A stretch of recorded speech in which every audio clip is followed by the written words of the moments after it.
আলাইকুম গাইস। তো চলেন আজকে আপনাদের সাথে মজাদার চিকেন মশলার রেসিপিটা শেয়ার করা যাক। প্রথমেই আমি কড়াইয়ের মধ্যে সামান্য পরিমাণ তেল দিয়ে দিছি, রান্না করা যে সয়াবিন তেলটা ওইটাই। আপনারা চাইলে এখানে সরিষা তেলটাও ইউজ করতে পারেন, আর সরিষা তেলটা দিলে কিন্তু স্বাদটা অন্যরকমেরই লাগবে।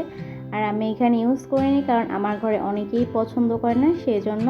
তো পরে পেঁয়াজ দিয়ে আমি পেঁয়াজটাকে একটু হালকা লাল করে ভেজে নিয়েছি, কারণ হালকা লাল করে ভেজে নিলে পেঁয়াজটা খুব তাড়াতাড়ি গলে যায়। এরপর আদা বাটা, রসুন বাটা, জিরা বাটা এগুলো দিয়ে দিয়েছিলাম। এগুলো দিয়েও আমি কিছুক্ষণ এটাকে ভেজে নিয়েছিলাম, কারণ যেন মশলা গন্ধটা না আসে। এরপর আমি এখানে হলুদের গুঁড়া, মরিচের গুঁড়া দিয়ে দিয়েছিলাম। তাছাড়া এক্সট্রা আর কোনো মশলাই আমি ইউজ করিনি। আপনারা চাইলে ধনিয়ার গুঁড়া কিংবা জিরার গুঁড়া, আর আমি এখানে জিরাটা বাটা দিছি, সেজন্য জিরার গুঁড়াটা আমি ইউজ করিনি। আপনারা চাইলে জিরা বাটাও দিতে পারেন কিংবা রান্নার শেষে জিরা গুঁড়াও অ্যাড করতে পারেন, এটা আপনাদের ইচ্ছা।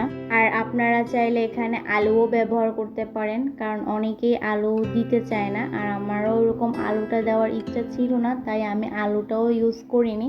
আর আপনারা ফলো করছেন কিনা আমি তা জানি না, আমি কিন্তু এখানে কোনো প্রকার পানিই দিইনি, আমি শুধু গোস্তটা দিয়ে দিছিলাম। এরপর আমি কাঁচামরিচও অনেক পরে দিছি, কারণ কাঁচামরিচটা শুরুর দিকে দিলে অনেকটাই ঝাল বের হবে, আর আমার বাসায় টোটালি কেউ ঝাল খেতে পারে না।